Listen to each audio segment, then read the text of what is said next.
이번 면접은 그 온라인으로 인성검사 후에 하게 될 건데요. 네. 저는 면접관을 교육시켰던 사람이잖아요. 저 면접관도 직접 했었고, 면접관이 주로 어디서 질문거리를 뽑아내느냐, 그것을 먼저 알고 거기서 스스로 한번 뽑아보는 거예요. 질문의 소스를 보통 4가지에서 뽑아내는데요. 첫 번째는 지원서 상에서 뽑아내요. 거기서 특별한 게 있나라는 것을 보고 뽑아내기도 하고요. 두 번째는 개인의 경험과 가치관과 관련된 질문을 합니다. 그러니까 자소서에서 어떤 경험을 했다라고 얘기하지, 이 친구는 어떤 가치관을 가지고 있을까? 이런 것들을 궁금해서 질문하기도 하고요. 세 번째는 여러분들이 어떤 사람이냐와 상관없이 회사와 직무와 관련해서 이 친구가 얼만큼 잘 알고 있는지, 여기 와서 어떤 일을 하고 싶은지에 대해서 준비된 질문을 하기도 합니다. 그리고 네 번째는 어떤 상황을 가정하고 이랬을 경우에는 당신은 어떻게 하겠습니까? 이런 식의 질문들을 던집니다. 지원서 부분은 좀 어떤 식으로 예상 질문을 뽑아보는 게 좋을까요? 예, 지원서는 저희가 실제 면접을 볼 때 휙 돌리면서 한 10초 내에 다 봅니다.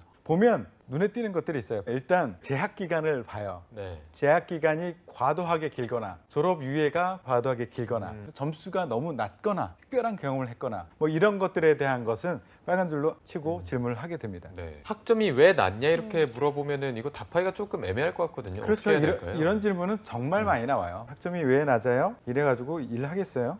성실성에 문제 있는 거 아니에요? 네. 이런 식의 질문들도 나올 수 있고요.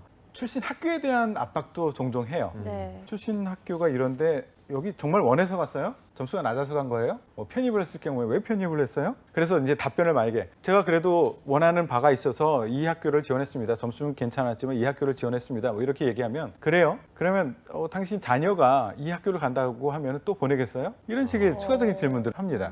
솔직히 자존심이 상하죠. 네. 그런 질문을 받는 친구들은 본인 스스로가 굉장히 강하게 자부심을 가지고 있는 그런 학교를 다니지 않는 친구들한테 그런 질문을 많이 하거든요. 근데 솔직하게 답을 하지 않으면 자꾸 그렇게 꼬리 질문을 해서 진실된 답변을 얻고 싶어요. 그리고 졸업 유예 왜 이렇게 길게 했어요? 이거 취업 안 돼서 이런 거 아니에요? 알거든요. 사실 유예하면 대부분 네. 취업이 안 돼서 그렇다는 거 알고 네. 있어요. 근데 무슨 이 뭐 거창한 이야기를 가지고 포장하려고 하는데 이런 것들은 그냥 인정해 버리시면 훨씬 좋아요. 그러니까 이거는 지금 바꿀 수 없잖아요. 내가 졸업 다시 할 수 있는 것도 아니고 학점도 마찬가지입니다. 깔끔하게 인정하면 끝나는 거예요. 굳이 뭔가를 이렇게 이유를 들어서 설명하는 것보다 일단은 깔끔하게 제가 봐도 낫습니다. 이거 굉장히 성실성에 대해서 의심하실 만한 합니다. 하지만 저는 저의 그 학생 시절의 가치관은 이쪽에 있었고 무엇을 좀 더 중요하게 생각했기 때문에 여기에 집중하느라고 여기 낮았는데 지금 후회가 되기도 합니다. 그리고 인턴을 했을 경우에 우리 회사에서 인턴하지 않았을 경우에는 그쪽 인턴 했으면 거기 가시지 왜 여기를 지원하셨어요? 거기 떨어져서 여기 온 거 아니에요? 거기서 떨어뜨렸는데 우리가 받아야 될 이유가 뭡니까? 이런 식으로 자꾸 압박을 해요. 네.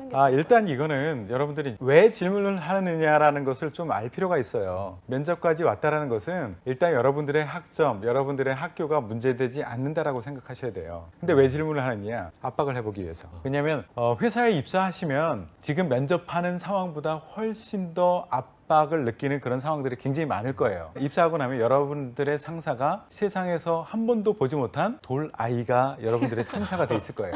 세상에서 한 번도 보지 못한 그야말로 최상의 진상이 여러분들의 고객이 돼 있을 거예요. 그걸 버티고 지내다 보면 어느 순간 그 돌 아이들이 안 보일 거거든요. 그 순간은 여러분들이 돌 아이가 돼 있는 거예요. 그죠? 그런 상황이거든요. 압박 상황에 수도 없이 노출될 거예요. 그런데 그 압박을 미리 한번 해보는 거죠. 자존심을 확 긁어보는 거예요. 그래서 이 친구가 어떻게 반응하는가, 제대로 비즈니스를 할 수 있는 사람처럼 반응을 하느냐, 순발력 있게 대응하느냐, 이런 것을 한번 보고 싶어서요. 학점 왜 낮아? 이 학교 왜 이래? 이거 문제 됐다면 면접에서 안 봤을 거예요. 그러니까 일단은 이런 질문을 하면 마음을 편안하게 가지는 게 좋고요. 당황하지 말고 학점 낮습니다. 학교가 제가 원하는, 그리고 남들이 굉장히 선호하는 그런 학교가 아닌 것은 인정합니다 라고 인정하고 그 다음 얘기하시면 돼요. 그러니까 일단 당황하지 않으면 그 다음 답은 대부분 보이실 거예요.